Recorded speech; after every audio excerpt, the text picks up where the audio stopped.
Сәлем достар, менің тарих таным каналыма қош келдіңіздер. Бұл каналдан сіздер отанымыздың, еліміздің тарихымен танысатын боласыздар. Сондықтан менің каналыма тіркеліп, маған мотивация беріп, лайк басып, комментарий жазып отыруларыңызды сұраймын. Бүгінгі сабағымыздың тақырыбы Бөкей Ордасы қазақтарының 1836-1838 жылдардағы көтерілісі. Бұл сабақтан Ресей отаршылдығына қарсы қазақ халқының ұлт-азаттық күресін, оның себептерін, салдарын, нәтижесін және көтеріліс басшыларын білетін боламыз. Бөкей Ордасындағы көтерілістен бұрында қазақтар Ресей отаршылдығына қарсы күреске, көтеріліске қатынасқан болатын.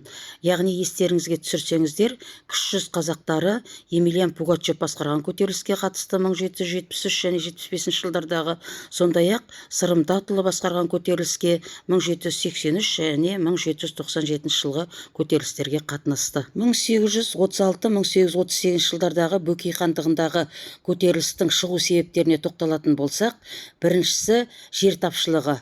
Ең шырайлы жерлерді ірі жер иеленушілер мен байлар иеленіп алды.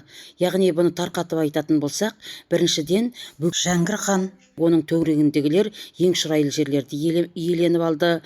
Екіншіден Ресей помещиктері Юсупов пен Безбородконың қолында Каспий теңізінің солтүстігіндегі орасан зор жер болды. Үшіншіден Жайық әскери кеңесі Қамыс, Самара көлдерінің төңірегін иеленіп алды, ал Жайық бойындағы жерлерді Жайық орыс қазақтары иеленді. Екінші, қымбат бағада жерді жалға алу. Бұл деген қазақ ақсүйектері манағы орыс помещиктерінен, қазақ орыстардан олардың жерін жалға алып, ол алған жерін қайтадан қазақтарға қымбат бағаға жалға берді. Үшінші шығу себебі ханның жеке басының пайдасына салынатын бірыңғай салық болды. Бұл көтерілістің басшылары Исатай Тайманұлы менен Махамбет Өтемісұлы болды.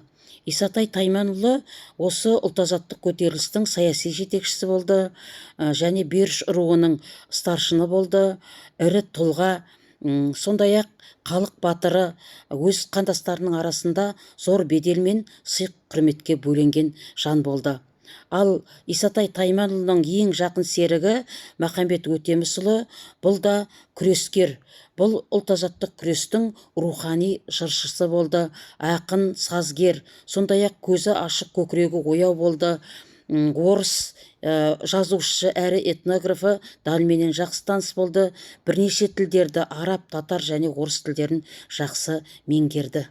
1836 жылдың ақпанынан бастап көтерілісшілер Жәңгір ханға қарсы ашықтан ашық шабуылға шықты. Мұның себебі Жәңгір ханның қайнатасы Қарауылқожа Бабажанұлын Каспий теңізінің өңіріндегі қазақ руларына басшы етіп тағайындауы болды. 1836 жылы Толыбай шатқалында Исатай Тайманұлы өз өтінішін Жәңгір ханға тапсырды. Жәңгір хан бұны тыңдап, қордаланып қалған мәселелерді шешуге уәде берді.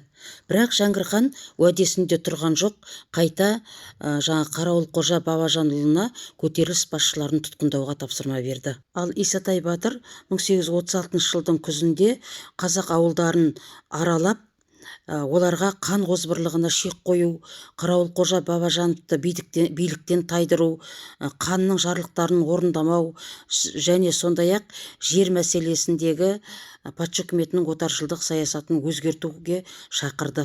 Жәңгір ханның төңірегіндегі көтеріліске қарсы шыққан Балқы Құдайбергенұлы ұлына қарсы Исатай Жәңгір ханның төңірегіндегі адамдар, оның ішінде би Балқы Құдайбергенұлы көтерілісшілердің ауылын шапты. Сондай-ақ Қарауылқожа Бабажанұлы да көтерілісшілердің ауылын шапты. Сондықтан Исатай Тайманұлының жасақтары осы Балқы Құдайберген ауылы менен Қарауылқожа Бабажанұлының ауылын оларды шауып тасталған етті.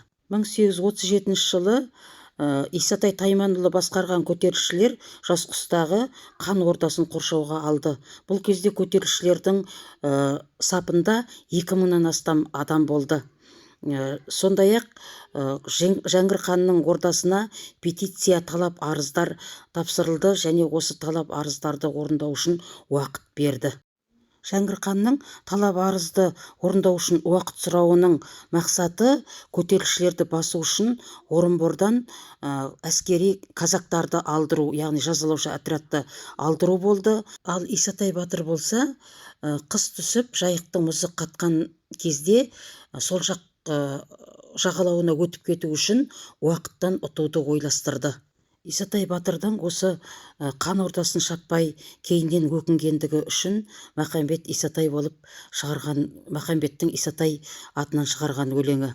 Қорлықта жүрген қалқыма бостандық алып берем деп 41 жасқа келгенде ауыр әскер қол ертіп жас құсқа барып кіргенде айбатыма шыдамай қан баласы жыладай жанымды қой деп сұрадай ақ көңіл аңқау жүректен беремін деп мен тұрдым, көк бедеуді бауырлап шабамын деп сен тұрдың, Исатай басшы білсін деп ауыр әскер қол тұрды деп жазды. 1837 жылы 15 қарашада Тастөбе деген жерде көтерілісшілер мен жазалаушы отрядтар арасында кескілескен қанды шайқас болды. Алғашқы кезінде көтерілісшілер ерліктің үлгілерін көрсетіп жеңіске жетті, бірақ патша әскерінің жазалаушы отрядтың зеңбіректерімен қайта-қайта оқ атқылауының нәтижесінде көтеріліс жеңілді. Жазалаушы әскер барлық күшті көтерілістің басшысын қолға түсіруге жұмсады. Исатайдың басына 500 сом күміс ақша тікті, ал оны қолға түсірген адамға 1000 сом тігілді. Бірақ Исатайды ешкім ұстап берген жоқ. 1838 жылы Қиыл және Ақбұлақ өзендерінің бойында көтерілісшілер мен жазалаушы арасында шешуші шайқас болды. Осы шайқаста көтерілістің басшысы Исатай Тайманұлы қаза тапты. Көтерілістің жеңілу себебі көтеріліс алдын ала мұқият ұйымдастырылмады, бағдарламалары айқын болмады, көтеріліс шашыраңқы сипатта болды, көтерілісшілер нашар қаруланды, яғни қарулары аз болды. Сондай-ақ бұларда екі жақты күрес жүргізді, патша үкіметіне қарсы және Жәңгір ханға қарсы күрес жүргізді, екі жақты. Сондай-ақ патша үкіметінің зеңбіректері, қару-жарақтары мықты болды.